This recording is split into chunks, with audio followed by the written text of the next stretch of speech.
Um helicóptero se aproximava de um navio.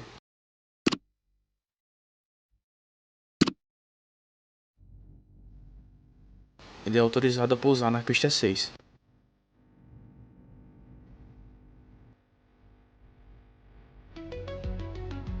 De lá sai um professor. Aparentemente um almirante estava esperando a chegada dele. O professor fala que eles devem ter cuidado. Explicações evasivas podem causar efeitos negativos, causar pânico. Se eles não agirem corretamente, eles podem correr risco de serem taxados de loucos ou traidores. O cara que foi receber o professor disse que as palavras dele são menos que confortantes. Ele queria ter mais tempo. O professor entende. Se os militares tivessem escutado eles não estariam nessa posição. O importante é que ele chegou a tempo e que ainda há tempo antes que apertem um botão, falou o carinha aí. O presidente informou o almirante sobre a decisão de seu país de recuar suas forças até as fronteiras ditadas pelas condições do Tratado de 2000. Ele aplaude a decisão sábia do professor de se unir a eles. O professor agradece. Ele não é soldado, mas é óbvio que essa guerra se expandiu da desconfiança e desentendimentos de ambos os lados. Alguém tinha que dar o primeiro passo, falou o professor. Ele pede para o almirante agradecer ao presidente por concordar com esse esforço conjunto de russos e americanos para solucionar o problema. Apesar da viagem cansativa, o doutor pede para começar os trabalhos imediatamente. Então ele será apresentado ao laboratório. O professor fica surpreso pela base ter um elevador. Embora o espaço seja limitado, as instalações são de primeira. O carinha que foi receber o professor diz que certas áreas de navios estão sinalizadas como proibidas. Ele teme que isso se aplique ao professor. O professor entende perfeitamente. Eles chegam no corredor do laboratório onde o professor irá trabalhar. Lá tem mais pessoas trabalhando. Aqui é revelado o nome do professor. Ele se chama Dr. Dubrovsky. Eu não sei se essa pronúncia é certa, pessoal. Então me perdoe se eu errei. O carinha que foi receber o doutor apresentou eles a todos lá. Um deles, que é uma mulher, fala que finalmente as mentes proscritas de todo o mundo estão enfim reunidas.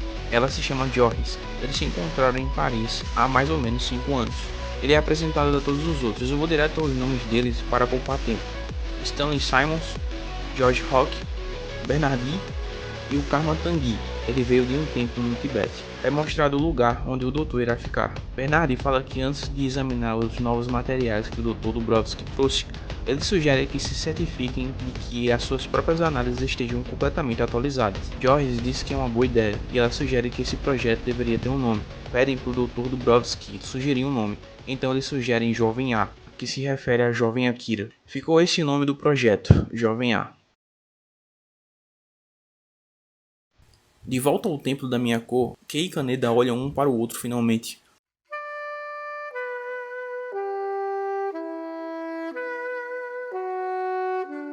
Keizuki abraça primeiro Kaneda e Kaneda ainda pergunta para ele se ele tá vivo mesmo.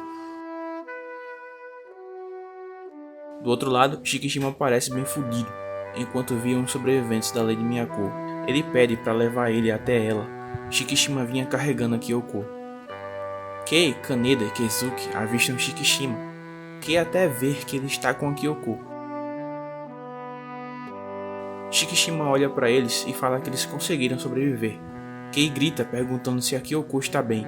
Shikishima não tem certeza. Antes de perder a consciência, ela pediu ao Shikishima para trazê-la ao templo. Miyako chega e então fala que foi ela quem a chamou. Miyako pede aos monges para levá-la rápido, pois ela está muito fraca. Shikishima vê que a Miyako é a número 19, e então ele cai. A própria Miyako pede para cuidar do coronel também. Kei pergunta ao Shikishima se quando ela encontrou a Kyoko, havia uma mulher com ela. Shikishima nada responde. Kei grita perguntando se ele viu ela. Kaneda pergunta pro Keizuki se ele sabe o que está havendo. Keizuki diz que não. Voltando às mentes geniais que estão envolvidas no projeto Jovem A, o Bernardi fala que isto inclui todos os dados disponíveis sobre os eventos recentes em Neo Tóquio, incluindo os materiais trazidos pelo Dr. Dubrovsky. Os números marcados em azul não puderam ser verificados e são apenas estimativas. Ele mostra os números que são do terceiro fenômeno, ocorrido dias atrás em Neo Tóquio. O Bernardi renderizou em 3 dimensões para melhor fixar sua posição. Esse diagrama mostra a quantidade de energia liberada no momento do fenômeno, relativa à escala de Neo Tóquio. Logo após, ele mostra uma leitura. espectrográfica feita imediatamente após os eventos. Se estende através da costa e mostra um grau de extensão de frequência espantosa.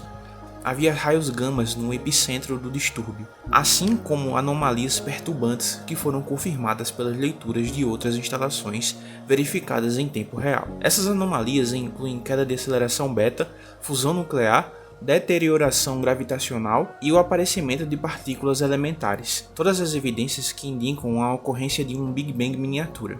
Os dados não mentem, eles estão presenciando a ocorrência de fenômenos desconhecidos pela primeira vez, e a aparição dessas partículas parece indicar tal evento.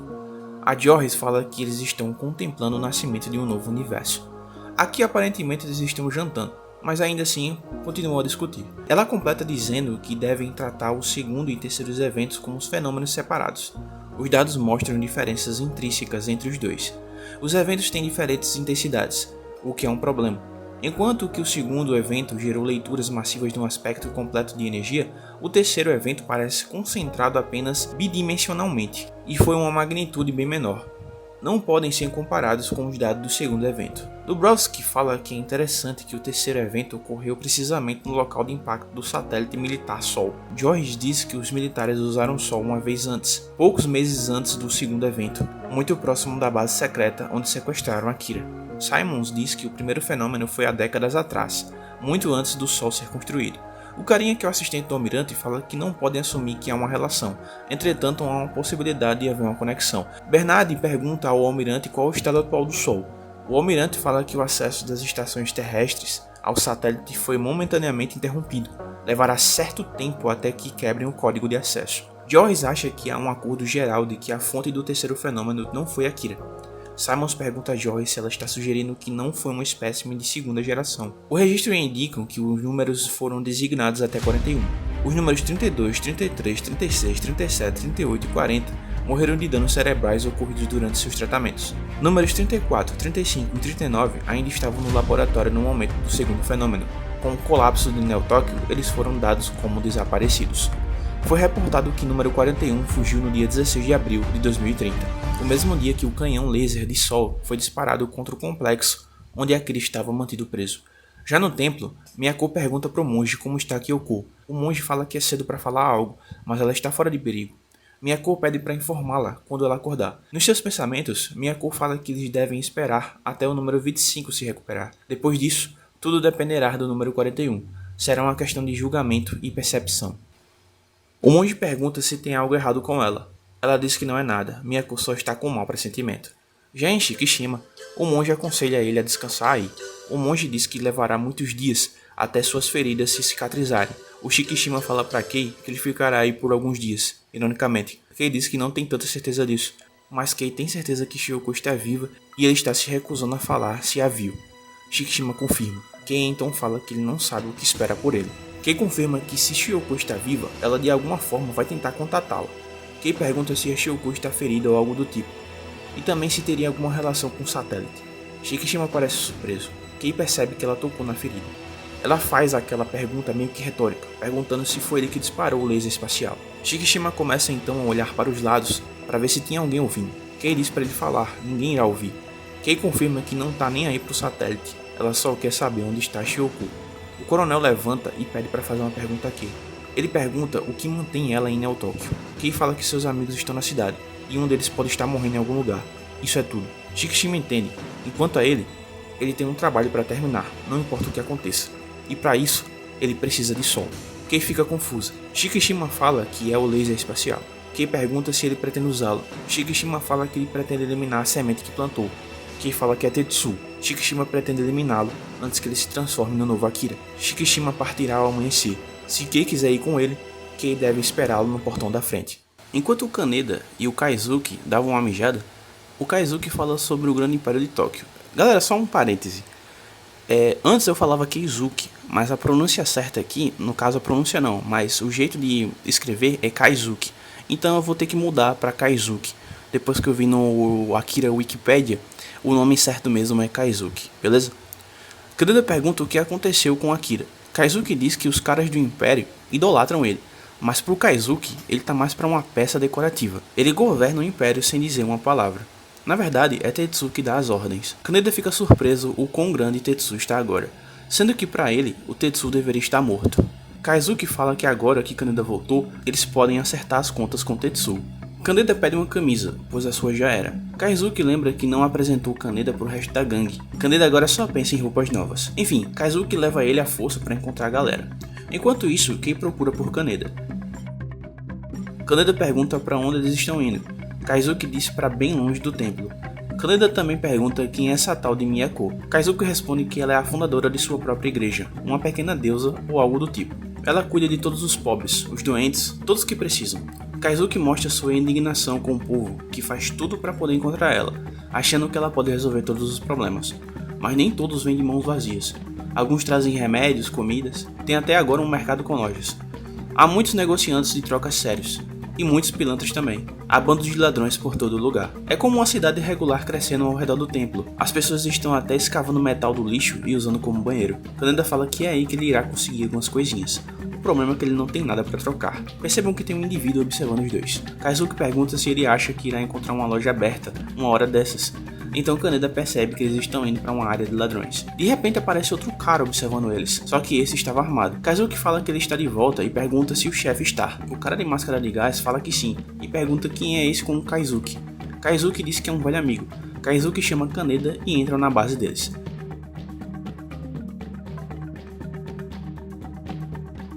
Dois garotos que trabalham para essa base perguntam se foi verdade que o Império de Tóquio atacou a Lady Miyako.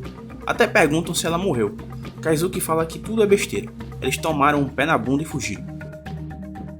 Kaizuki apresenta seu chefe a Kaneda. E o chefe é nada mais ou nada menos que o Coringa. Acho que vocês lembram dele.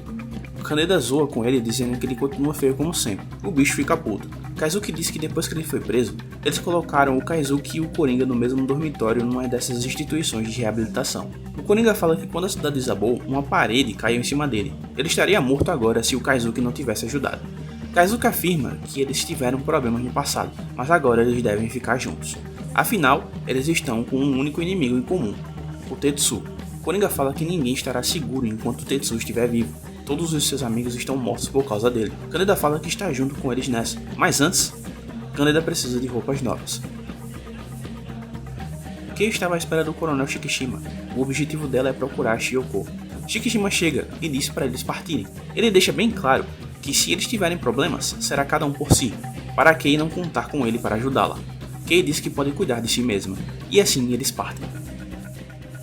Enquanto Kaneda procurava uma roupa, o Coringa e Kaizuki discutem sobre o que aconteceu na guerra que aconteceu recentemente. Coringa se pergunta onde Tetsu se encaixa nisso tudo, sendo que ele não estava com o Império de Tóquio no ataque. Kaizuki fala que quando viu ele estava um bagaço. Parecia estar tendo uma crise, devia estar completamente topado. Isso não surpreende o Coringa. E enfim, Kaneda acha sua roupa nova. O Coringa cobra Kaneda pelas roupas. E se for isso mesmo, puta que pariu, olha esse valor. Kaneda só não chama o cara de santo. Kaizuki pede pro Kaneda dar uma olhada nisso. Kaneda pergunta se as motos funcionam. Kaizuki diz que é só abastecer. O Coringa garimpou em várias lixeiras para montá-las. Cada uma tem peças de umas 20 motos diferentes. E Kaizuki mostra ainda mais. É uma plataforma voadora. Kaneda pergunta onde conseguiram isso. Coringa fala que Kaizuki encontrou num subsolo em um armazém secreto. Ele pegou restos de 3 delas e montou essa daí, mas ainda não está completa. O Kaneda fica surpreso com o Coringa ser tão bom em mecânica. Kaizuki fala que ele teve ajuda. Miyako é informada que Kei deixou o templo. O monge fala que ela partiu antes do amanhecer com o coronel. Miyako fica bem puta da vida. Ela manda os monges trazê-los de volta imediatamente. Exato, trazê-los, tanto ela quanto o coronel. Chega a mensagem pro Kaneda, a Miyako quer vê-lo. Ele também é informado pelos caras que trabalham pro Coringa que tem a ver com o desaparecimento da garota, a Kei. Aquele cara que tem uma faixa cobrindo os olhos e trabalha pro Império de Tóquio, diz que ele vê uma mulher e um homem ferido, que é justamente a Kei e o Shikishima. Aquele assistente do Tetsu vai falar com o próprio Tetsu, mas ele não estava lá. Kaori aparece. Ele pergunta para ela onde está o Tetsu e para onde foi o Lorde Akira. Ela disse que não sabe, eles estavam juntos e de repente desapareceram. O desgraçado ataca Kaori porque na cabeça dele ela deveria saber o paradeiro deles o tempo todo. De repente, um terremoto.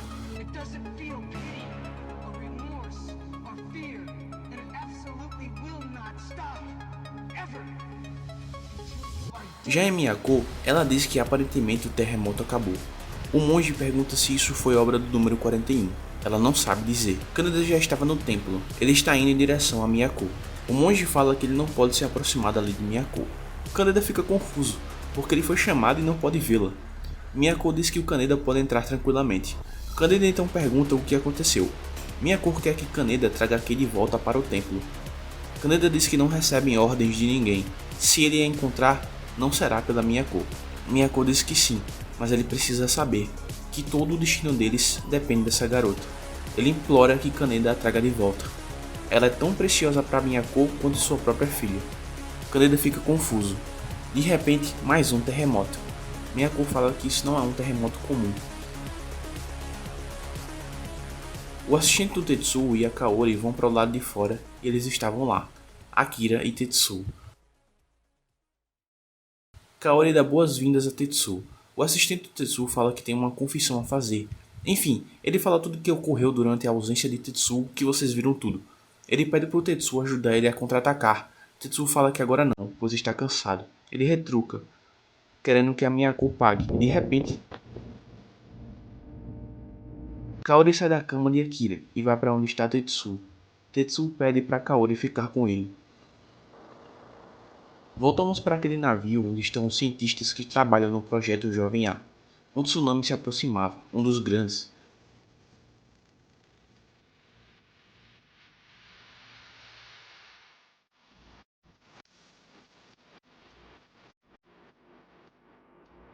Por sorte, ninguém se machucou. Até o almirante pergunta se estão todos bem. Boletins anteriores à onda informam que ela está de algum modo conectada com Akira, disse o almirante. Simons fala que o epicentro foi a 300 km abaixo da superfície de Neo Tóquio. As ondas de choque alcançaram 8,5 graus na escala Richter, um terremoto colossal. Entretanto, sinais precursores de um terremoto dessa magnitude, ondas de choque, disrupção do campo magnético da Terra, foram completamente ausentes. De fato, não há nenhum traço de aumento de leituras sismográficas em nenhuma das estações. Isso não foi resultado de movimentação natural das plantas tectônicas, mas o resultado de intervenção humana, ou um poder externo. O almirante fala que o Japão é um centro natural de terremotos. Eles vão precisar de evidências irrefutáveis para ligar esse fenômeno a Akira. De outra forma, ninguém vai dar ouvidos a eles. George pergunta qual a opinião de Karma Tanguy sobre isso tudo. Karma Tanguy fala que os dois estão dormindo. Eles brincaram bastante, agora estão em um sono profundo. Miyako volta a implorar para Kaneda. Ela completa dizendo que não é por ela, mas por ele também. Miyako sabe que Kaneda está preocupado com a Kei. Kaneda diz que fará, mas com uma condição. Miyako está ouvindo. Kaneda quer que ela pague as suas contas. Bem, não tem como levar Kaneda a sério. Kaizuki pergunta como ele consegue. Ele pergunta onde ele irá procurar Kei. Kaneda diz que ela falou na noite passada. Kaizuki fala que eles estavam com Coringa na noite passada. Kaneda confirma. Então Kaizuki pergunta como é possível que ela disse a ele, mas Kaneda tem certeza que ela disse. Então Kaizuki pergunta onde ela está. Kaneda enrola. Kaneda ainda fala que sabe. Ele sente que ela está em algum lugar no 8º distrito. Voltamos exatamente para Kei e Shikishima. Eles estão passando pelo 8º distrito e estão prestes a invadir o território do Império de Tóquio. Aquele carinha com a faixa no rosto anuncia para geral. Shikishima parece estar com a perna fodida. Kei nota. Shikishima suava igual atirador de espírito. Ele diz que está tudo bem. Alguns caras do Império de Tóquio observavam de longe. Já na base do Coringa, Kaneda fazia festa testando a moto. O Coringa fica puto. Kazuki fazia a mesma coisa. Ele sai com a moto em busca da Kei. Kazuki diz que irá devolver quando tudo acabar. O caminho está bagunçado. Vai demorar para seguir em frente, segundo Kaneda. Kazuki diz que conhece um atalho. Eles chegam no metrô e eles seguem por lá. Voltando aqui em Shikishima, Kei pergunta se o coronel não quer descansar. Shikishima diz que está bem. De repente, aparece um vassalo do Akira. Ou melhor, vários. De volta a Kaneda e Kazuki, Kazuki se pergunta qual caminho pegar para chegar no 8º distrito. Kaneda acha que é a linha Oizumi, pro oeste. Eles seguem pela linha 5. Voltando aqui em Shikishima, o vassalo fala que eles invadiram o território do Império. Pede para eles largarem as armas e se renderem. Shikishima fala que 3 deles estão armados, mas só um sabe atirar, para Kei não se preocupar com os outros 2. Kei precisa chegar perto do maior. É o único lugar onde ninguém pode atirar. Kei avança para perto do maior. Ela usa um grandão como escudo e começa a atirar. Um dos vassalos vê seu aliado baleado, então ele atira em Kei. O grande acaba batendo em Kei. Kei cai, deixando Shikishima preocupado. Lembra que foi aquele que passou no teste do Tetsuo e agora tem poderes? Ele está prestes a usar em Kei. Aparentemente Shikishima usou uma pedra e atirou no cara. Shikishima chama Kei, eles fogem. O desgraçado do vassalo alcança eles, e ele ataca Shikishima. Mas Shikishima sabe lutar, ele acaba usando o que parece ser um golpe de Aikido, usando a força do adversário contra ele. Ele acaba caindo com o cara, mas o cara amorteceu a queda. Kei está preocupada com os ferimentos do Shikishima. Shikishima vê algo, era o local, eles chegaram. Já em Kaneda e Kaizuki, eles chegam no 7º distrito. O próximo distrito é onde a Kei está. Eles veem um trem parado, obviamente. Lá tinha alguns corpos que já estavam há muito tempo, aparentemente. Kaneda avista algo e chama o Kaizuki. Era uma plataforma voadora do exército. Kaizuki se pergunta o que eles estão fazendo andando pelo metrô.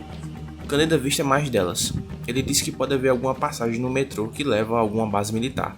Kaizuki diz que eles podem ter tentado escapar. Kaneda diz que pode ser um presente legal de levar para o Coringa. Eles seguem em frente. Voltando para Kei e Shikishima, Kei reconhece o lugar. Shikishima diz que ela já esteve aí antes. Eles chegam na base onde está Shioko. Tinha aquele zelador na entrada e Shikishima se identifica. Kei diz que Shikishima ensinou bem a ele. O zelador está equipado com um mecanismo de reconhecimento vocal. Enquanto isso, os vassalos de Akira seguiam os dois, e eles chamaram reforços. Enquanto Kei e Shikishima sobem as escadas, eles encontram aquele cientista. O cientista fala que só pessoas autorizadas podem entrar. Shikishima pergunta como está Shioko. Ele diz que ela está inconsciente há vários dias. Não se mexeu desde então.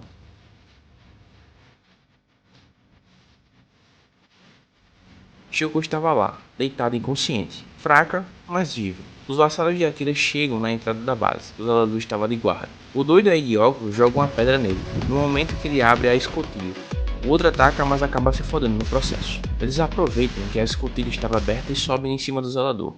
Enquanto o Kaneda e Kei corriam na moto, eles veem uma luz no fundo. Era Kei, daquele jeito que Kaneda apareceu para ela 2 vezes.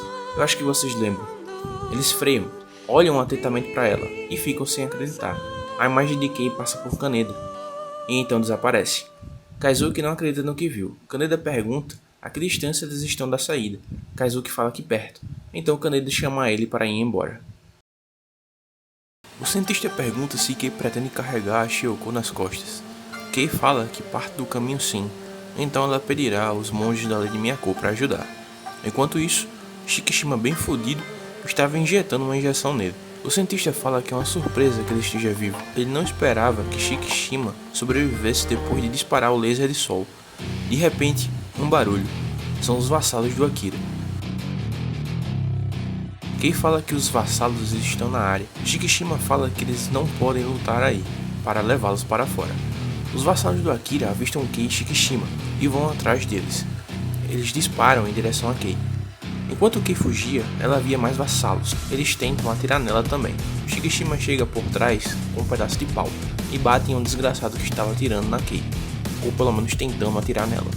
Ele bate em outros também.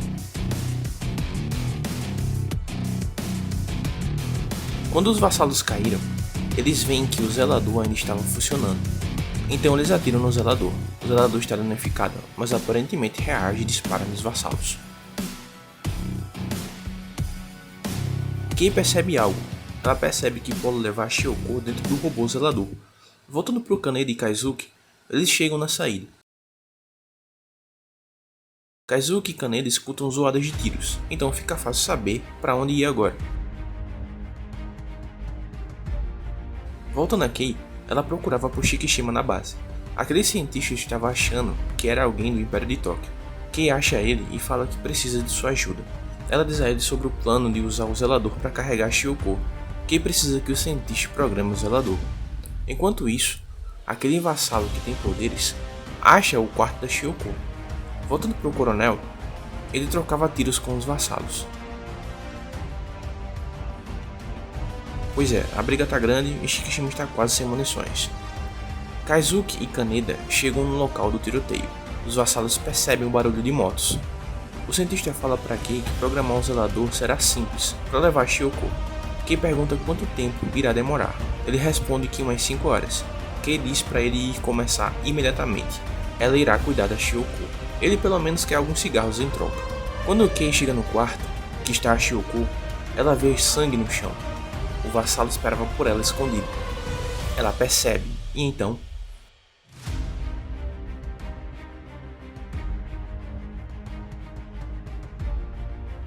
Kei corre do vassalo e pede para o cientista fazer também isso. O vassalo joga o bastão que bate no computador do cientista. Voltando para o Shikishima, ainda estava o maior tiroteio. O vassalo do Akira percebe que ele está sem munição. De repente, o barulho de moto. Candida chega e cai de uma forma muito patética com a moto.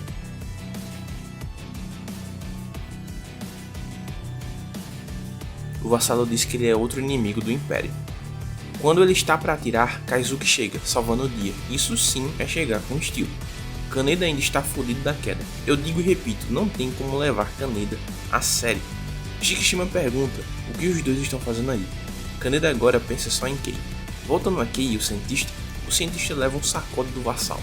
Kei esperava ele com um bastão, aparentemente em um lugar mais apertado, de propósito. O cara saía destruindo tudo. Shikishima, Kaizuki e Kaneda escutam um som de passos se aproximando, ou melhor, de alguém correndo. Enquanto Kei corria, ela tropeça em um fio.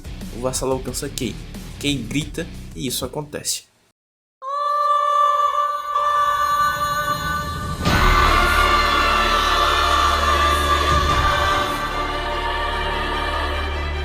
Shikishima atira no vassalo. Kaneda finalmente encontra Kei. Ela estava inconsciente. O nariz dela sangra.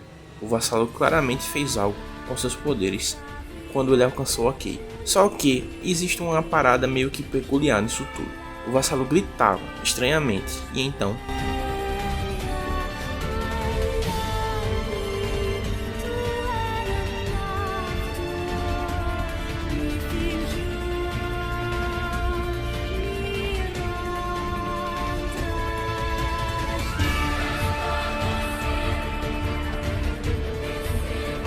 Aquele assistente do almirante avisa de algo aos cientistas que trabalham no projeto Jovem A. Ele diz que um dos oficiais estava discutindo isso durante o jantar. Ele não sabe dos detalhes, mas eles chegarão hoje à noite. Dubrovsky pergunta por que eles não foram notificados. Rock diz que já ouviu falar dessa unidade, mas pensou que era apenas um boato.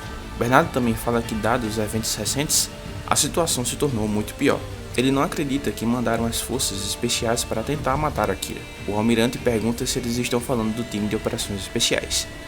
Eles chegarão hoje à noite, mas se a missão deles será de assassinato ou não, depende dos seus relatórios. O almirante diz que eles irão ajudar. Trocar opiniões com líderes mundiais, chegar a um consenso, assinar alguns tratados e implementá-los, ou talvez a implementação venha primeiro. De qualquer forma, se eles esperarem por uma decisão antes de que suas peças tomem seus lugares, eles irão perder tempo. Bernardi pergunta qual lugar seus relatórios ocuparão na cadeia de comando. O almirante fala que serão prioridade. A galera aí discorda muito do que eles estão para fazer. Jorge diz que será um desperdício inútil de vidas humanas. O almirante fala que talvez ela esteja certa, mas ele garante que os rapazes são duros na queda e são verdadeiros patriotas.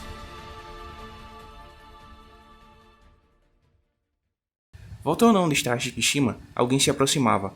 Ele aponta a arma, mas era o Kaisuke. Shikishima pergunta o que ele quer. Kaneda pediu para ele ver se estava tudo bem.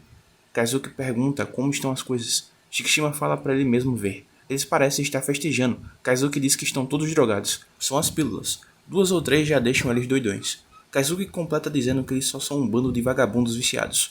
Eles só estão com Tetsuo por causa das drogas. As drogas que o Shikishima fez. Kaneda observa Kei inconsciente.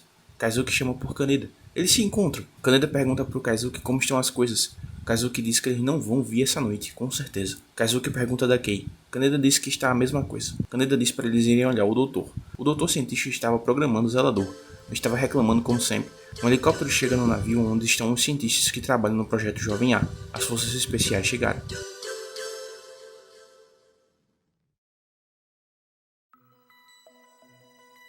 Rock observa de longe o almirante com suas forças especiais. Ele fica impressionado. Era um bando de garotos. Voltando a Shikishima, Kaneda e Kei desacordada, já amanheceu. Kaneda pergunta se o Shikishima não irá com eles. Shikishima diz que tem algumas coisas para fazer ainda. Kaneda também pergunta se ele pensa em cuidar do Tetsuo por conta própria. Bem, eles botam a Shioko e Kei no zelador que foi modificado para levá-los para o templo. Kaneda pergunta a ele como pilotar essa coisa. O cientista mostra a caixa de controle, ele mostra o joystick e tudo mais, enfim. Kaizuki chega gritando por Kaneda. Kaneda pergunta ao Kaizuki se ele conseguiu consertar a moto. Ele não conseguiu arrumar o guidão direito, mas ele dirige bem para compensar. Kaneda diz para eles irem logo. Shikishima dá uma arma ao Kaneda. Essa é a arma ideal para enfiar no rabo do Tetsuo. E assim eles partem. No caminho, aparecem vassalos do Akira. Mas o zelador corre muito rápido e passa deles com tranquilidade. Enquanto isso, outros vassalos do Akira distribuem água e comida para as pessoas, dizendo que é tudo graças a Akira. Os vassalos percebem que cada vez menos fiéis aparecem. Ultimamente tem sobrado comida, falou um deles para o assistente principal do Tetsuo. O assistente percebe um homem peculiar e pede para pegá-lo. O homem corre, mas não adiantou. O assistente do Tetsuo pergunta por que ele fugiu. Os vassalos descobrem que ele carregava um pão e era bem mais frescos do que os dos vassalos do Akira. O assistente pergunta se foi a Miyako que deu isso a eles. Ele confirma que sim, e também fala que os monges dizem que há drogas perigosas na comida do Império. O vassalo assistente fica puto. De repente um helicóptero passa pela área do Império de Tóquio. Lembra daquele homem que estava com Ryu e aparentemente é um soldado? Pois bem, ele acende um sinalizador para chamar o helicóptero. Aquele garoto com a faixa nos olhos avisa que tem alguém guiando os intrusos com sinais de fumaça. Eles não querem deixar que os suprimentos cheguem a Miyako. A carga acaba caindo em um lugar que ele não planejava, o soldado no caso. Então ele desce rápido para o suprimento não ser avistado. Mas era tarde demais. Muitos garotos pegam achando que era comida. O soldado manda eles se afastarem e não tentar abrir. Ryu chega e fala que é mais do que apenas rações. Ele diz que pode explodir se for violado. Ryu manda os meninos irem embora, porque não é comida afinal de contas. Ryu seguiu o soldado e ele pede para o Ryu parar de segui-lo. O carinha completa dizendo que seria um desperdício jogar a caixa fora. Já em Tetsuo, ele vê o helicóptero que foi entregar os suprimentos para o soldado. Voltando. Kaoru procurava por Tetsuo. Ele já não estava mais por perto. Agora vamos para uma parte interessante, onde aparentemente tem uma base militar. O Dota Tango, que é o piloto do jato, se preparava para partir, mas Tetsuo aparece no meio da pista.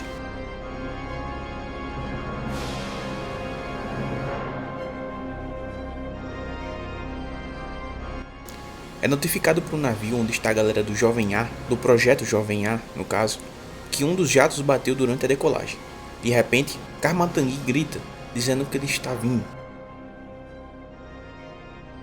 Tetsuo já estava entre eles. Todos ficam confusos, perguntando quem está aqui. As luzes se apagam. Karmatangui fica mais tenso ainda. As luzes acendem novamente. Tetsuo chega perto deles. Bernard reconhece que é o número 41. Tetsuo fica surpreso por eles saberem quem é ele, e fica surpreso por ter um fã-clube. Tetsuo olha um monitor com um gráfico. Jorge diz que é um gráfico em 3D do terceiro fenômeno, que é de uma magnitude bem menor do que o segundo. Pode ter sido causada por Akira, ou talvez por algum outro, talvez o próprio número 41. Tetsuo pergunta o que eles pretendem encontrar estudando Akira. Dubravsky grita dizendo que ele está usando telepatia. Tetsuo diz que talvez eles queiram descobrir uma fonte de energia não poluente para contribuir com a paz mundial. Ou talvez eles queiram apenas outra bomba para arrasar com o resto do mundo. Bernard ressalta que é por isso que eles estão tão preocupados. O problema é que ter tanto poder e sem nenhum controle, a coisa pode ir mal. Tetsuo fala que os cientistas apenas ficam em seus pequenos e escuros laboratórios. Olham através de seus microscópios, espiam o céu com seus telescópios, e só isso. A verdade que eles enxergam através de suas lentes desfocadas é só um monte de lixo, disse Tetsuo. George diz que isso é bastante provocador. Ainda assim, eles ainda estão desesperados em entender o poder de Akira. Poder? Pergunta Tetsuo. Ele também pensava assim no início. Pensava errado. Vocês todos fazem essa merda quando são jovens. Se esforçam tanto apenas para impressionar os outros. Tetsuo volta a falar que tentou juntar todo esse poder dentro dele. Quanto mais ele tinha, mais ele queria. Nunca era o suficiente. Então ele pensou que para evoluir, ele tinha que esvaziar a mente para ultrapassar os seus limites e alcançar um nível superior. Um nível superior de poder que flui como um rio, uma grande corrente de energia e tempo. Tetsuo pensa como pode explicar isso a eles. Imaginem a Terra, como ela gira. Nós aceitamos isso. Mas pensem em quanta energia faz a Terra girar em torno de seu eixo continuamente. Imagine quanto poder seria necessário para fazê-la parar. O poder na corrente não é um poder que eles podem possuir. Mas pensem se todos fossem capazes de redirecionar esse fluxo infinito. Ninguém está entendendo como Tetsuo pode controlar isso. Tetsuo irá mostrar. Kamatangi grita assustado. Todos os objetos começam a levitar. Agora vocês entendem? Pergunta Tetsuo. Há uma grande diferença entre teoria e realidade.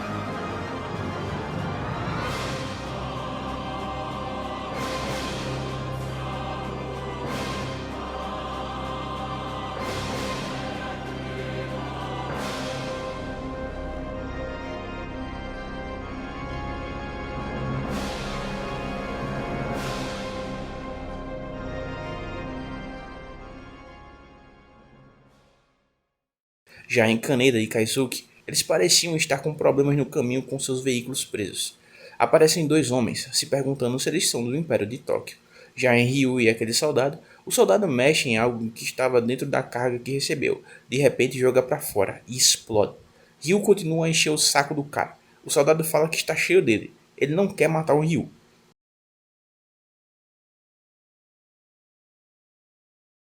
Já no Império de Tóquio, o assistente do Tetsuo pede uma audiência com ele urgente. Tetsuo diz para ele ir falando. O assistente do Tetsuo quer uma assembleia geral. Ele diz que seria uma boa ideia. A Miyako está exercendo uma influência perigosa sobre o Império. A cada dia, mais cidadãos estão desertando e aumentando as legiões dela. Então, se eles fizerem uma grande exibição, onde o Tetsuo apareceria com a Kira e mostrasse a eles o poder de ambos, para fortalecer a determinação dos fiéis e colocar os outros na linha. Tetsuo diz que isso é uma possível boa ideia. Voltando ao soldado e o Ryu continuava a encher o saco do cara. Ryu percebe que ele usará armas químicas. Ele completa dizendo que o Karen irá matar todo mundo assim. Pede para o soldado pensar nas pessoas. Ele não irá só matar os fanáticos do Império, mas toda a Neo Tóquio. O soldado oferece ao Ryu a chance de ir embora. Ryu se recusa. Ryu diz que não irá deixar ele cometer um crime. Então o antigo terrorista se tornou um paladino da justiça, falou o soldado. O soldado vai embora, mas Ryu não deixa. Então o soldado dá um uppercut de esquerda no Ryu.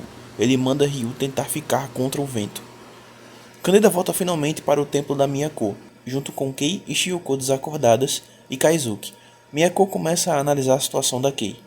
Kaneda pergunta se não é melhor chamar um médico. Kyoko diz para Kaneda não se preocupar, não foi uma hemorragia séria. Miyako diz que a ferida já se fechou. Kaneda se encontra com Kaisuke. Ele pergunta como está a Kei. Kaneda diz que irá ficar tudo bem. Masaru entra num quarto que estava Miyako e a Kyoko, dizendo que o pior já passou. Ele completa dizendo que logo ela despertará para seu teste.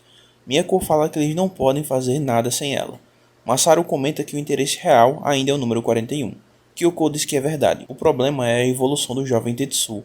Mas ainda o tempo é essencial, disse Masaru. Voltando a Kaneda, os moleques ficam doidos pela moto que Kaisuke pilotava. Ele manda todos saírem de perto. Acontece que o Coringa chegou no templo, e agora ele quer resolver isso como homem. Coringa espera que tenham cuidado das motos. Kaneda diz a Kaisuke que tem que dar uma saída. Coringa está só vendo uma moto e pergunta o porquê. Kaneda correu mais rápido que o Flash aí. Os canalhas do Império de Tóquio começam a pinchar as paredes para comunicar que irá ter a reunião do grande Império de Tóquio.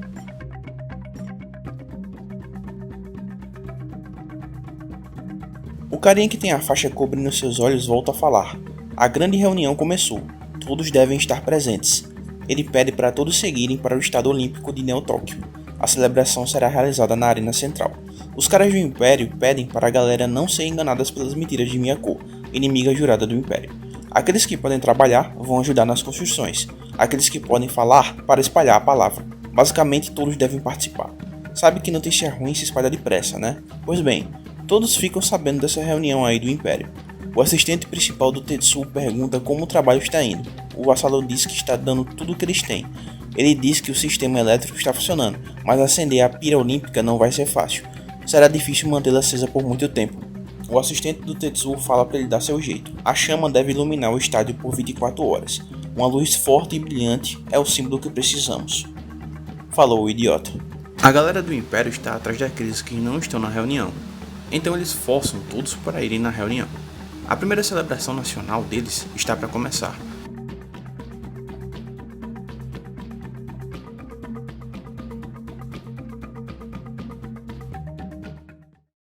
Depois de um tempo, Akira e Tetsuo chegam com seus vassalos. Enquanto isso, aquele soldado está na perseguição para matar Akira e Tetsuo. Ryu chega de surpresa e dá um soco em sua barriga. Ryu claramente quer evitar um massacre total em Neo Tóquio. Akira e Tetsuo chegam no palco principal. Voltando para o navio que estão os cientistas, uma mensagem urgente para o almirante chegou. Prioridade 1. Precisam do almirante na enfermaria. O almirante foi notificado que o Dr. Rock está em estado crítico. Ele pergunta se o Rock teve alguma melhora. Bernard diz que os médicos estão tentando reconstruir sua caixa torácica. Ele não está nada bem. O almirante implora pelo perdão dos demais. Ele alertou várias vezes sobre as cápsulas de emergência até cansar. Porta-aviões modernos são grandes, e todo equipamento eletrônico está conectado a uma meada de cabos. Ele acredita que algum deles deve ter rompido antes do acidente. Iniciou algum vazamento de gás em seu laboratório. Os caras ficam putos, pois parece que o almirante não leu o relatório deles. O almirante não acredita em nada, nenhum intruso poderia escapar de seu radar neste navio. Que desgraçado, hein? Uma banda se apresentava na grande reunião do Império. Parecia uma música dedicada ao Akira.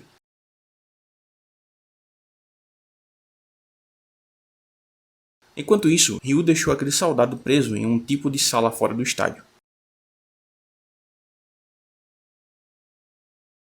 Mais uma vez, os vassalos colocam as drogas na comida da galera. Chegou a hora de Tetsuo mostrar o que ele pode fazer para todos os presentes na reunião. O assistente principal dele implora para ele inspirar e unir seus seguidores, para usar seus poderes e preencher o coração de todos. Tetsuo se preparava para sua demonstração. Tetsuo observa a lua. Akira diz provavelmente sua primeira palavra desde a sua primeira aparição, a lua.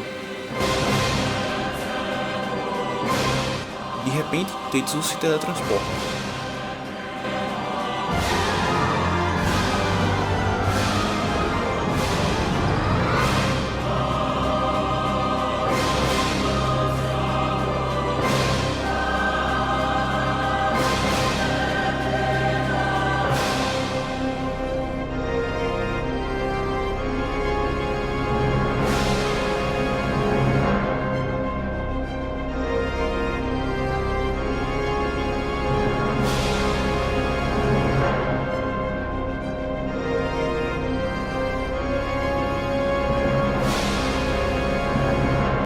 Aparentemente, o que Tetsuo está fazendo na Lua deixa alguns astrofísicos um pouco preocupados. O professor é chamado e pergunta que história é essa sobre colunas subindo de uma cratera na Lua.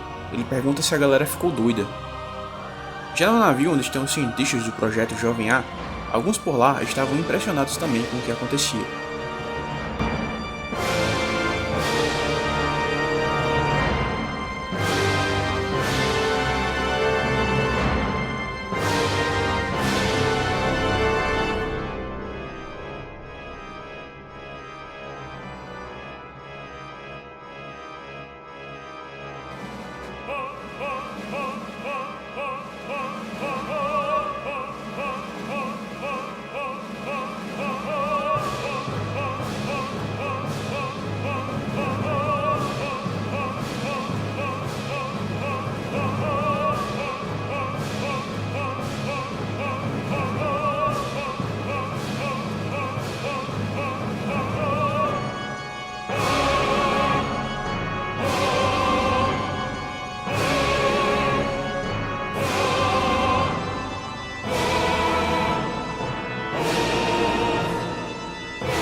Tetsuo volta, e sua demonstração de poder foi absurda, o nível em que ele chegou. Mas ainda assim, depois de tudo isso, Tetsuo ainda não está no nível do Akira. Vamos continuar.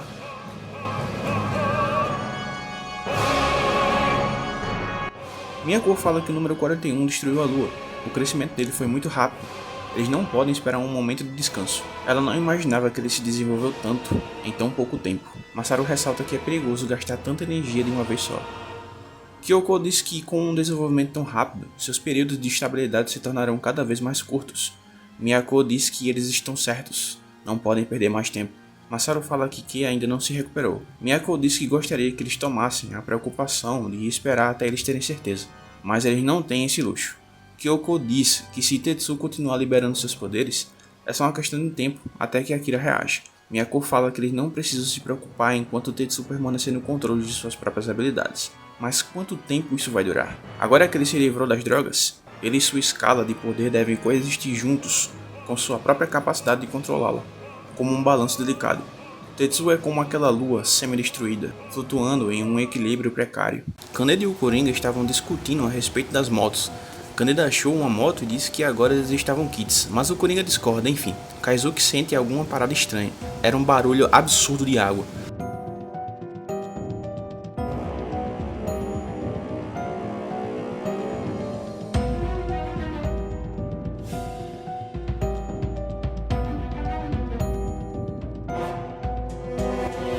A galera toda pega suas motos e corre.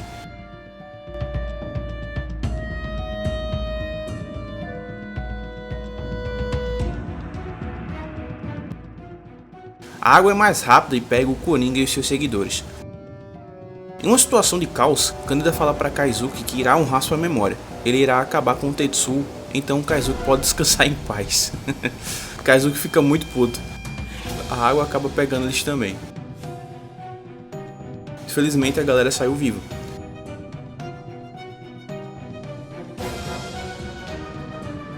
Kaizuki acha estranho, porque era água do mar. Kaneda ressalta que estava realmente salgado. Ele também fala que foi muita água e muito rápido para ser só a maré alta. Voltando a Kei, Miyako pergunta se ela se sente melhor. Ela diz que está um pouco tonta, mas sentindo melhor. Miyako diz que precisa do poder da Kei. Kei fica confusa. Miyako pergunta o que ela vê lá fora. Ventos fortes, uma grande tempestade, disse Kei. Miyako diz que isso foi causado pela destruição da lua. Kei fica surpresa. Na verdade, apenas um fragmento da lua foi destruído. Então os efeitos na Terra estão limitados apenas à superfície. Mudanças no clima, alta das marés. Kei pergunta se foi Akira. Miyako diz que foi o Tetsuo. O momento que eles estavam esperando chegou. Masaru e Kyoko chegam onde estão as duas. Kyoko diz que Tetsuo agora pode usar seus poderes como os de Akira sem as drogas. Eles usarão este poder para enterrar Akira. O objetivo é direcionar todo o poder de Tetsuo contra Akira. Kei pergunta o que irá acontecer. Não tem como saber, eles só podem tentar. Kyoko diz que se eles pudessem concentrar o poder, e para isso eles pedem para que Kei ofereça seu poder como médium, eles irão se tornar um com Kei, drenar o poder de Tetsuo e o lançar contra Akira. Kei diz que eles querem usá-la como fizeram antes. Miyako diz que Kei está pensando em seu amado. Miyako pede desculpas por ter invadido os pensamentos dela. Kei dá uma de teimosa, mas todo mundo sabe que ela gosta do Kaneda, enfim. Kyoko disse que eles não têm muito tempo. O poder de Tetsuo logo estará fora de seu controle. Masaru diz que o poder irá devorá-lo lentamente, e no fim, sua própria personalidade será arruinada, e o poder ficará sem nenhum controle. E quando isso acontecer, a destruição não se limitará apenas à lua. Kyoko diz que eles usaram as drogas para coexistir com o poder, mas não há restrições ao poder de Akira. No primeiro instante que seu poder despertou, sua personalidade foi destruída. Agora ele é o poder encarnado, nada mais. E ele responde a estímulos instintivamente, e algumas vezes o libera de forma violenta. Esta é a última chance deles.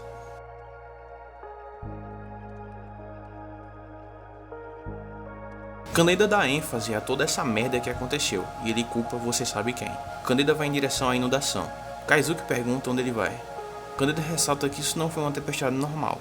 Fala que a Miyako provavelmente pode explicar para ele. Coringa prende o Kaizuki, pois ele tem que ajudar com as motos. Voltando ao navio onde estão os cientistas, mandam a equipe de forças especiais se apresentarem na sala de operações com roupas de combate nível 5. Bernardo está puto porque eles não foram colocados a par do plano de ação contra Akira. O almirante diz que foi uma decisão presidencial. Ele se sente muito, mas está fora das mãos dele. Bernard pede para falar com o presidente em pessoa. O almirante pede a atenção dos dois que estão falando com ele. O dever de um soldado é cumprir a missão que lhes foi designada. Eles não estão aí para debatê-las. As perdas serão justificadas se a missão for bem sucedida.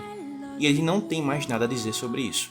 Na reunião da equipe de forças especiais, um deles mostra a zona de salto onde eles irão desembarcar. E aqui a gente descobre o nome daquele soldado que está com Ryu, que é na verdade um tenente.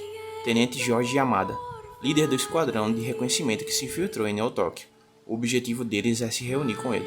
O soldado fala que assim que desembarcar, eles se encontrarão com o tenente, e a partir desse momento, o tenente tomará comando da operação. Eles irão prosseguir para a fase 3 da operação.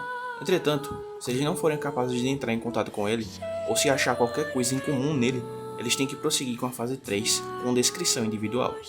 O início da fase 4 será avisado a eles com um foguete sinalizador disparado pela força principal. Essa é a batalha mais importante para eles, sem dúvidas alguma.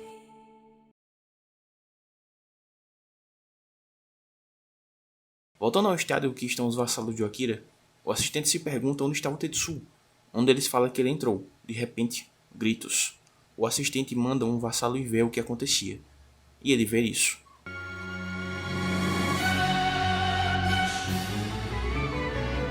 O cara fica em pânico. O braço dele estava estranho. Tetsuo procura esconder o braço. Seu assistente pergunta se está tudo bem com ele. Tetsuo confirma que sim.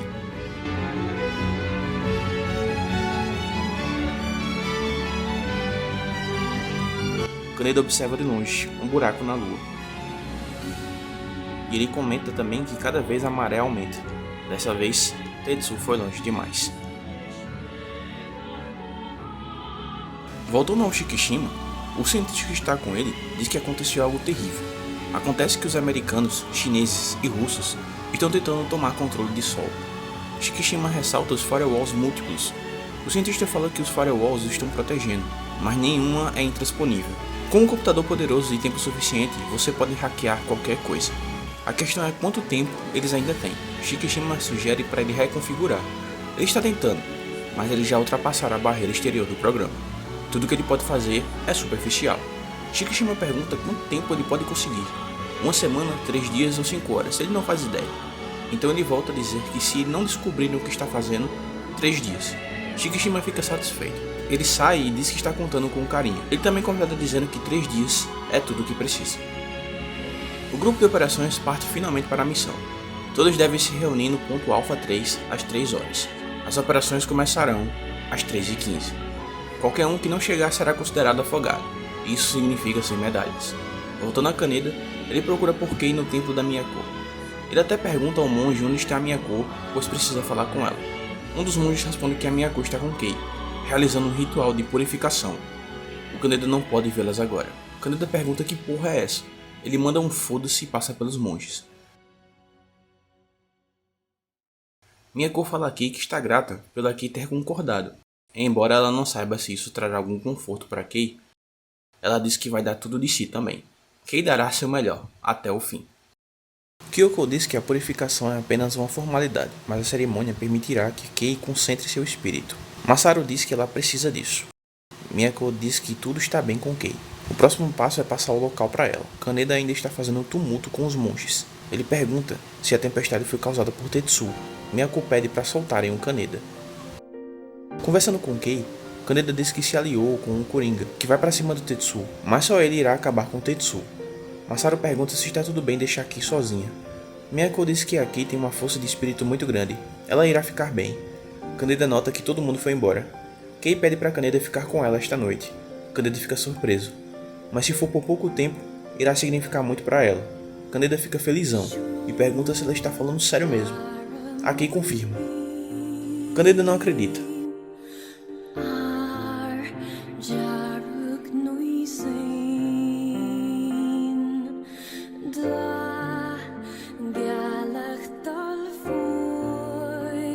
Kaneda nota algo. Nota que essa tal de purificação é algum tipo de lavagem cerebral. Kaneda pergunta o que Miyako fez com ela. Pede para dizer o que está havendo. Kei fica sem responder. Kaneda diz que se ela não quer contar, irá até a própria Miyako. Kei diz que irá contar.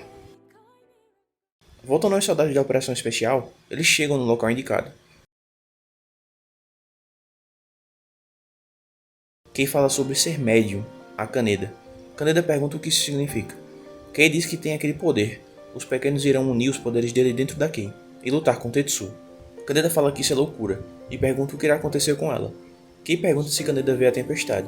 Os poderes do Tetsuo estão aumentando rapidamente. Logo, Tetsuo não será mais capaz de controlá-los.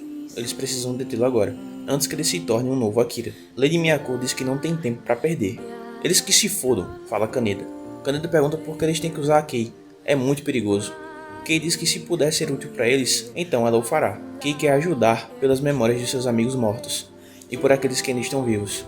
Kaneda discorda muito disso. Ele não quer deixar a Kei fazer isso. Kei fala que ela mesma se voluntariou para isso.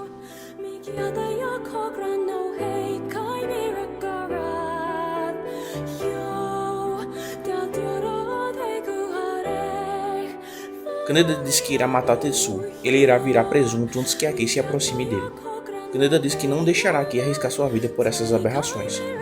Kei grita para ele não tentar nada, pois ele não sabe o quanto Tetsuo é forte.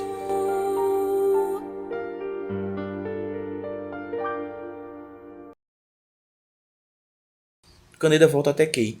Ela pergunta o que houve. Kaneda esqueceu uma parada.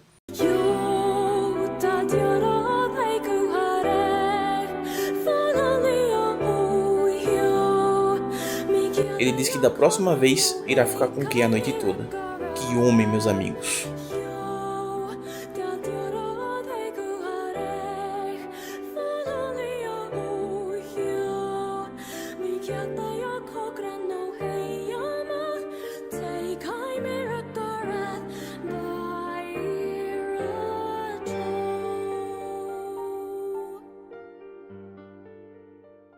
O assistente do Tetsuo pergunta se o Akira está dormindo.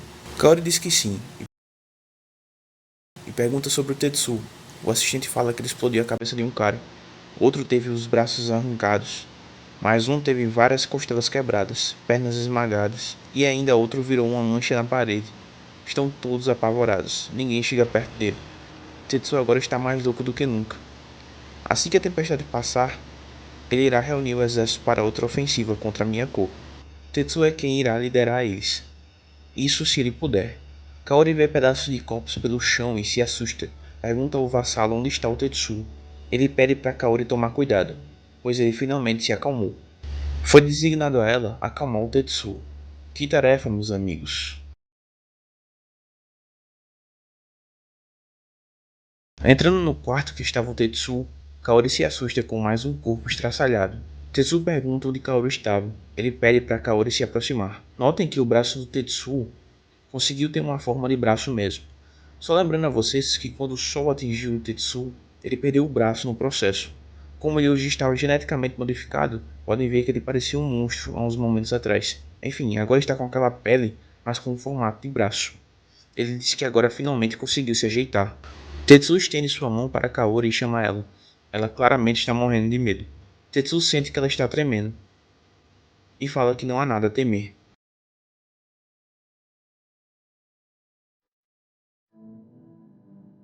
Kaneda volta para a base do Coringa. Coringa dá um soco em Kaneda. Basicamente, para resumir, é isso. Kaneda conta ao Coringa e ao Kaizuki sobre o que a Miyako irá fazer com Kei. Kaizuki pergunta se o Coringa está com eles. Coringa pergunta quanto tempo eles têm. Kaneda diz que nenhum. Miyako está pronta para atacar. Kaizuki pergunta qual o plano. Foda-se o plano. Ele mesmo irá fazer isso, disse Kaneda. Kaizuki diz que é loucura. Eles não podem fazer nada sem um plano. E eles não têm arma nenhuma. Kaneda irá lutar com suas próprias mãos. Ele pergunta ao Coringa se ele vai se juntar. Coringa diz que topa, mas antes quer mostrar uma parada para eles. O Coringa mostra um arsenal incrível de armas. Coringa diz que para Tetsuo tem algo especial. Isso chama a atenção de Kaneda e Kaizuki. Coringa diz que é uma arma militar ultra secreta, uma obra de arte. Kaneda diz que é um rifle laser. Coringa fica surpreso que Kaneda saiba. Vocês lembram quando Kaneda usou uma arma dessa, acredito eu. Kaneda mostra como usar a arma para Kaizuki. Coringa diz que tem mais uma coisa para mostrar para eles. No local, Kaneda vê as sucatas que encontraram no metrô. Coringa diz que estão quase arruinadas. Do jeito que estão, vai levar 2 semanas para fazer os sistemas elétricos funcionarem. Kaneda lamenta, pois queria usar um. Bem, finalmente Coringa mostra ele. Coringa mostra o que construiu daquele lixo. Coringa diz que não testou, mas o motor funciona perfeitamente. Kaneda e Kaizuki não curtiram muito. Voltando a Tetsuo e Kaori, Tetsuo parecia uma criança assustada. Membros das operações especiais parecem estar sofrendo com as consequências do ataque de Tetsuo, ou pelo menos uma demonstração do poder de Tetsuo. Um deles pergunta se o Tenente Yamada não fez algum contato, o outro responde que não. e eles não podem esperar mais. Os que estão feridos devem permanecer aí, os outros é para seguir em frente. Os homens das forças especiais chegam na área do Império de Tóquio. Aquele cara que tem a faixa nos olhos pede para o Império atacá-los. Um cara atira nele, mas as balas foram refletidas. De repente, aparece alguém perto do vassalo. Os soldados perceberam também. Era o Tenente Yamada. Ele derruba o vassalo.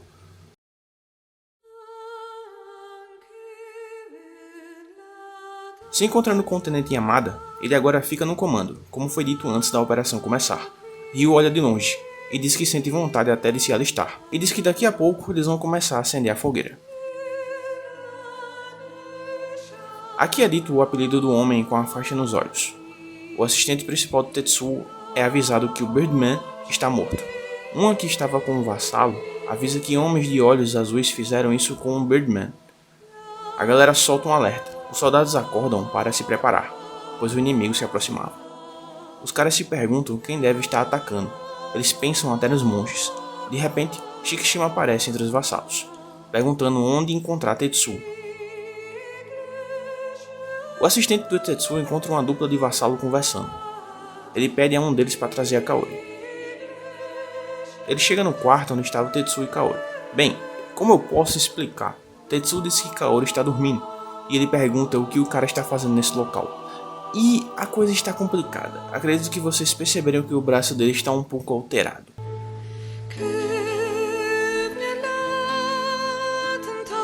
A gangue do Coringa tem a notícia que o Império de Tóquio foi para o estádio depois da cerimônia. Eles partem para lá. A galera fala em plano e estratégia, mas Kaneda quer que isso se foda. Kaneda pergunta onde está o Coringa. O capanga dele fala que ele deve estar com o brinquedinho dele, tentando fazer funcionar, o que vocês viram agora há pouco. Kaneda fica puto, dizendo que o Império irá derrubar ele com uma pedra antes que ele atire em alguém. Kaneda vai na frente e chama Kaizuki. Kaizuki pergunta se ele irá sozinho. Kaneda diz que irá todos juntos. O gordão será um chamariz perfeito. Kaneda chama o gordão. Coringa faz seu brinquedinho funcionar. Já no navio onde estão os cientistas, o almirante pergunta ao tenente o que está acontecendo. E ele está puto porque os caras ainda não conseguiram quebrar o código de segurança do Sol. Bernard fala com Simons. Ele está prestes a viajar nisso que vocês estão vendo na página.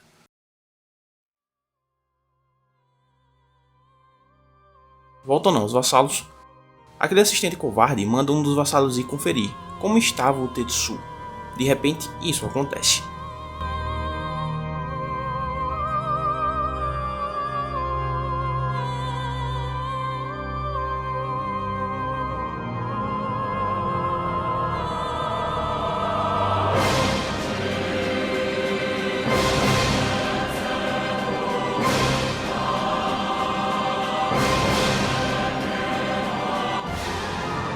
Isso chama a atenção de Shikishima. E então,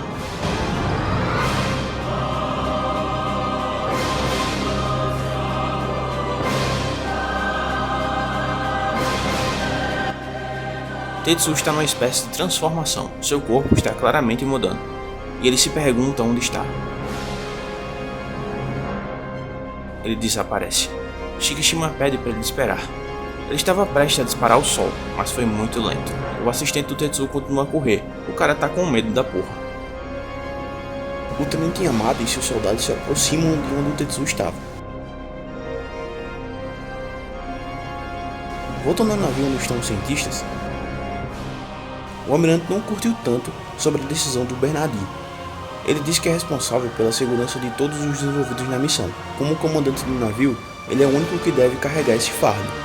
Se o Bernard for pego em uma área restrita, ele pode ser alvejado como um espião. Eles correm o risco de criar um sério incidente internacional, que poderia colocar em risco o futuro deste e de outros projetos de pesquisas. De repente, o navio começa a tremer. O almirante se pergunta se eles estão sob ataque. Ele se comunica com os outros e pergunta o que os atingiu. O cara responde que não tem como dizer, não há nenhuma fumaça visível da ponte. O navio está virando.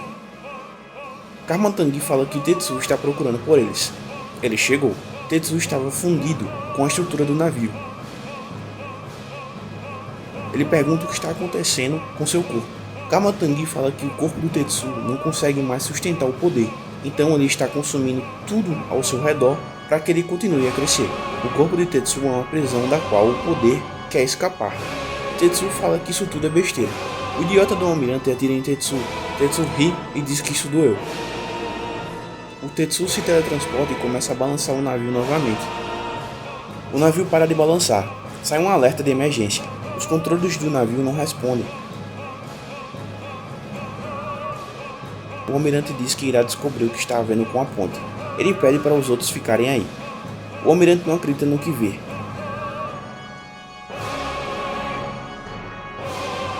O capitão fala que os lançadores de mísseis nucleares foram ativados. O tenente não entende, pois todos os controles estão parados. Um míssil é disparado.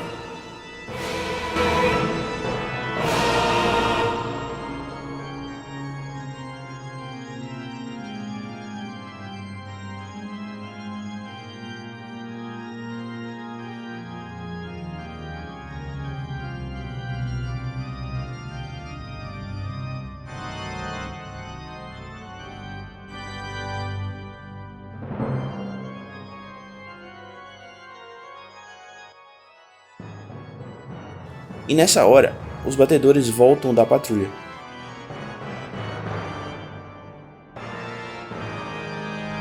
O capitão fala ao almirante que todos os sistemas de controle caíram simultaneamente.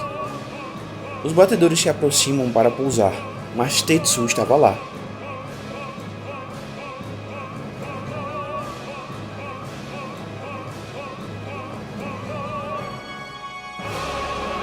O almirante manda matar Tetsuo. De repente, ele desaparece. Tetsuo aparece na frente de um batedor. O capitão manda os aviões se afastarem. O soldado diz que o batedor está com um problema. A fuselagem está sofrendo algum tipo de deformação.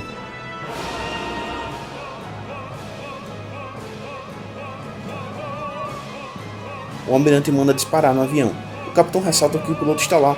Ele diz que irá assumir total responsabilidade.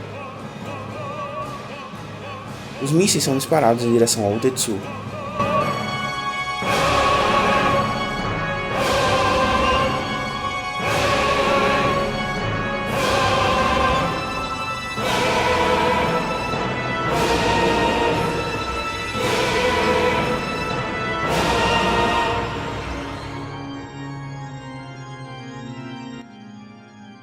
Depois do ataque, Tetsuo diz que agora vai revidar, mesmo com o avião fudido.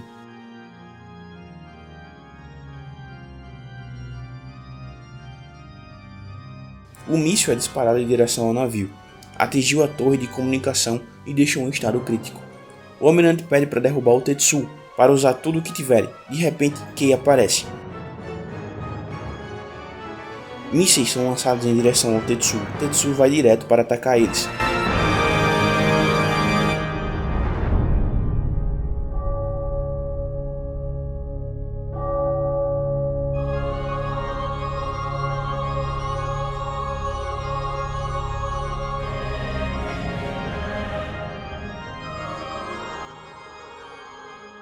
Com a explosão, Tetsuo sai intacto. Ele se encontra com Kei e a reconhece. Tetsuo está completamente estragado, sua personalidade está sendo gradativamente devorada pelo poder. Tetsuo percebe que a Miyako está dentro da Kei. Os mísseis vão em direção a Kei.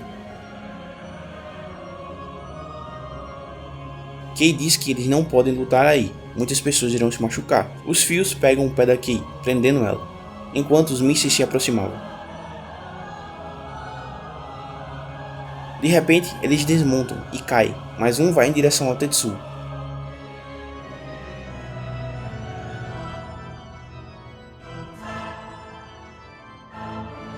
Tetsuo fica todo fodido aparentemente, mas ele estava rindo com isso tudo. Tetsuo joga o avião em direção a Kei.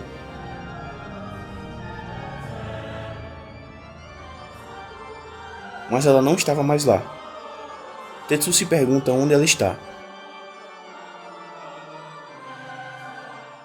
Kei volta para o templo da Miyako, onde estão Miyako, Masaru e Kyoko. Miyako pergunta como a Kei se sente. Diferente da última vez, eles não apagaram a consciência da Kei. Kyoko diz que ela foi incrível. Agora eles têm uma ideia das condições do número 41. Kei pede desculpa porque deixou todos entrarem em sua cabeça. Miyako diz que da próxima vez será para valer. Ela deve aprender enquanto pode. De repente, gritos. Era a voz da Shiyoko. Shiyoko chega espancando os monges. Elas finalmente se encontram.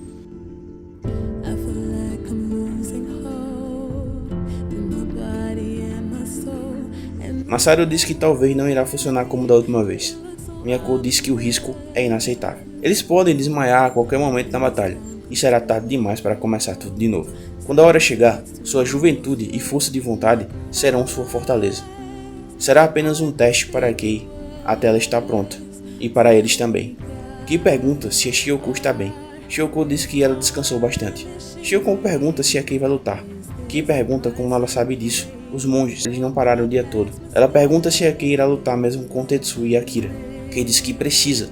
O poder do Tetsuo está atingindo um limite. É a única chance deles. Shiyoko pergunta se tem algo que ela pode fazer. Kei pede para Shiyoko ajudar o Kaneda e seus amigos. Shiyoko pede para Kei ficar vivo. O futuro pertence a ela. Kei e Kaneda vão sobreviver e ter filhos. E Shiyoko pede para ela prometer isso. Kei diz que sim.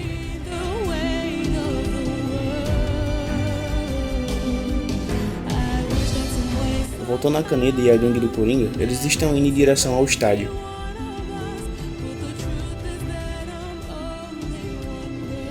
Kaizuki se pergunta o que aconteceu com o Coringa. Kaneda diz que ele provavelmente se espatifou em algum desses prédios. O Coringa botou realmente o brinquedo dele para funcionar. Ele avista o estádio. Enquanto isso, a galera da Operação Especial está destruindo os vassalos. O objetivo deles é a câmara de Akira.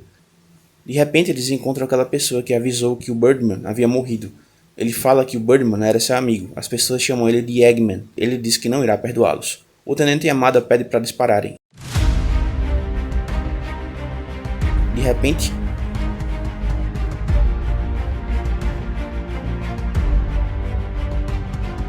o assistente do Tetsuo observa Akira dormir.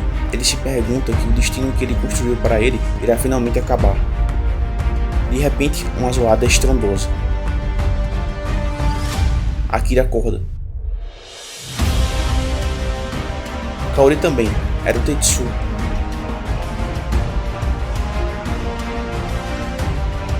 Kaneda e os outros chegam no estádio. Kaneda manda eles atacarem.